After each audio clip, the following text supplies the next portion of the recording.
প্রচারটা যখন শেষ, আমরা জানি ইলেকশন কমিশনের গাইডলাইন অনুযায়ী 10টার পর প্রচার করার কথা না, 9টার পর। রাত 11:30টার সময় অভয়নগরে কেন গেছিলেন? আমাদের প্রশ্ন, কেন ওনার সঙ্গে বহিরাগতরা ছিল?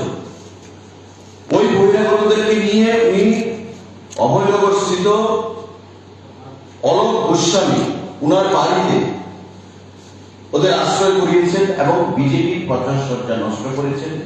ফ্ল্যাগ, ফেস্টুন, পোস্টার সেগুলোকে ফেলে দিয়েছেন রাস্তার মধ্যে এবং প্ল্যান করছিলেন আমাদের মন্ডল সভাপতির বাড়ি, বেলাল বাবুর বাড়ির পাশেই ওনার বাড়ির সামনে ধীরে ধীরে জল করছিলেন কিছু একটা দুরভিসন্ধি নিয়ে, এবং তাদের সঙ্গে ধারালো অস্ত্র, আগ্নেয়াস্ত্র তাদের সাথে ছিল।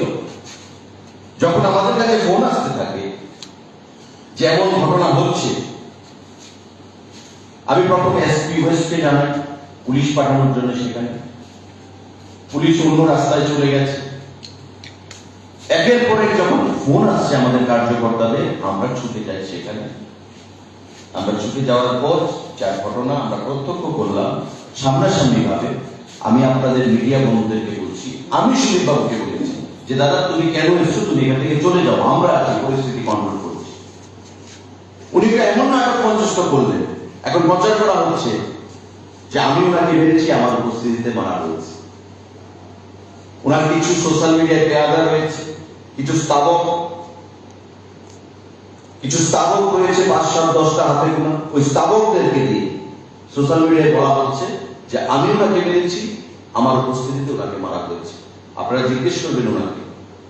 আমি বলছি যে আপনাকে সুশান্ত চৌধুরী বলেছিল কিনা যে দাদা তুমি কেন এসছো এখানে, তুমি চলে যাও, আমরা পরিস্থিতি সামাল দেবো, তুমি চলে যাও, তোমার আশাটা ঠিক হয়।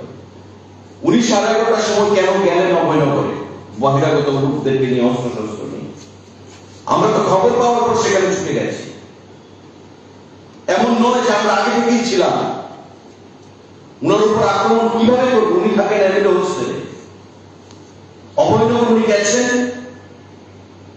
উদ্দেশ্য প্রণোদিত ভাবে, এবং সেখানে গিয়ে উনি বিজেপির প্রচারসজ্জা নষ্ট করেছেন। আগে থেকেই উনি জানতেন যে উনি কিছু একটা ঘটনা করবেন, যাতে সিম্পেথি ওয়েভটা শেষ দুদিন উনার পক্ষে আনা যাবে।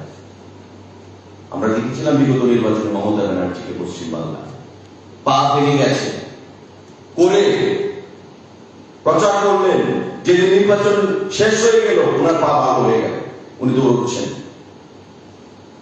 কিন্তু পা ভেঙে এই ড্রামা করেও কিন্তু নন্দীগ্রাম আসন থেকে শুভেন্দু অধিকারীর কাছে উনি জয়ী হতে পারেননি, হেরে গেছিলেন, মনে রাখতে হবে। তো কেউ ড্রামা করে হাসপাতালে ভর্তি হয়ে সুশান্ত চৌধুরী মেরেছে বা তার উপস্থিতিতে আক্রমণ হয়েছে এটা প্রচার করে নির্বাচন জেতাটা আমার মনে হয় কঠিন কাজ। কারণ বিগত দিনে প্রচার সজ্জার দিক থেকে, সমস্ত দিক থেকে মানুষ কংগ্রেস দলের বা বিরোধী দলের কোন অস্তিত্ব লক্ষ্য করেনি। ভারতীয় জনতা পার্টি যেখানে অনেক দূর এগিয়ে গেছে। তো আজকে মানুষের মধ্যে বিভ্রান্তি তৈরি করে, সিম্পেথি আদায় করে, ইমোশনাল নাটক করে উনি নির্বাচনে জয়ী হতে চাইছেন, যাতে একটা সিম্পেথি ভোট ওনার পক্ষে সেখানে কাজ করে। আমাদের লড়াইটা ব্যক্তিগত ছিল না, আমাদের লড়াই ছিল যে উনি যে সিপিএম এর বিরুদ্ধে কথা বলতেন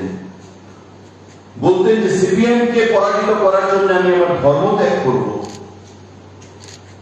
আজকে সিপিএম কে সঙ্গে নিয়ে বলছেন সিপিএম এখন আমার মিত্র, এখন আমার শত্রু নয়, আগামী দিনে সিপিএম কে সঙ্গে নিয়ে আমাদের চলতে হবে। আমাদের লড়াই তার বিরুদ্ধে, কোন ব্যক্তির বিরুদ্ধে আমাদের লড়াই নয়। এবং এই নির্বাচনে আমরা যে সম্মুখীন হচ্ছি, আজকে এই অকাল নির্বাচন এড়ানো যেত, ওনাদের ষড়যন্ত্রের ফলে এই নির্বাচন হচ্ছে, উপনির্বাচন হচ্ছে। ওনারা চেয়েছিলেন সরকার ফেলে দিতে, পারেননি, তাই কি করে বিজেপিতে থাকবেন, তাই ছেড়ে চলে গেছেন, উপনির্বাচন হচ্ছে বন্ধুরা। সুতরাং আমি আহ্বান জানাবো সাংবাদিক বন্ধুদেরকে, দেখুন আপনাদের একটা ক্ষমতা রয়েছে গণতন্ত্রে, মানুষকে সঠিক পথে পরিচালনা করা। কোন মিডিয়া, কোন হাউস, আমার আহ্বান থাকবে বিপথে যেন মানুষকে পরিচালিত না করে, মিথ্যা কথা বলে যে ঘটনা ঘটেনি সেটাকে পাবলিসাইজ করে, হাইলাইট করে, আর যে ব্যক্তি আগে থেকে সেখানে উপস্থিত, আমরা ছুটে গেছি দৌড়ে খবর শুনে, আজকে ওনারা বলছেন আমরা আক্রমণ করেছি, আমরা তাদেরকে মারার জন্য চেষ্টা করেছি, যেটা ভিত্তিহীন, যেটা অসত্য এবং নির্বাচনের পরাজয় ভেবে, অবিশ্বাস ভেবে লাস্ট একটা অ্যাটেম্প নিচ্ছে মমতা ব্যানার্জি থেকে, শুনে দেখে যে কিভাবে সিম্পেথি ভোট আদায় করে আগামী দিনে এই উপনির্বাচনে জয়ী হওয়া যায়। আপনারা বিভ্রান্ত হবেন না, রাজ্যবাসীকে আহ্বান জানাবো। এবং আমি দায়িত্ব নিয়ে বলছি, আবার অন রেকর্ড বলছি, ক্যামেরা বলছি, আপনারা জিজ্ঞেস করবেন যে সুশান্ত চৌধুরী বলেছে যে আপনাকে বলেছে যে চলে যাওয়ার জন্য।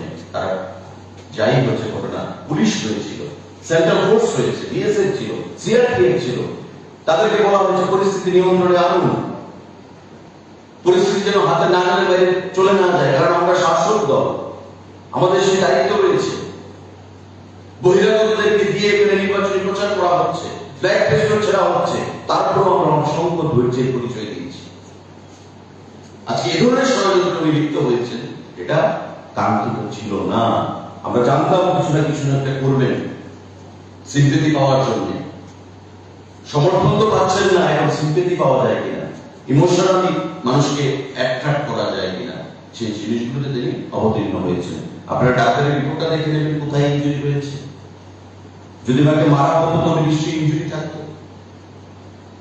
আইএলসি চলে গেছেন, অক্সিজেন লাগিয়ে দিয়েছেন মুখের মধ্যে। আপনারা জিজ্ঞাসা করবেন যে ওনার কোথায় ইনজুরি হয়েছে, বা আমাদের তরফ থেকে ওনাকে আক্রমণ করার কোনো চেষ্টা করা হয়েছিল কিনা, আমি ব্যক্তিগতভাবে কি ভূমিকা নিয়েছিলাম। এখন কালিমালিপ্ত করার যে চেষ্টা করা হচ্ছে ওনার স্থাপকদের দ্বারা, ওনার তরফ থেকে, সেই জিনিসগুলো আমরা তীব্র বিরোধিতা করছি এবং সৎ পথে থেকে নীতির লড়াই থাকবে।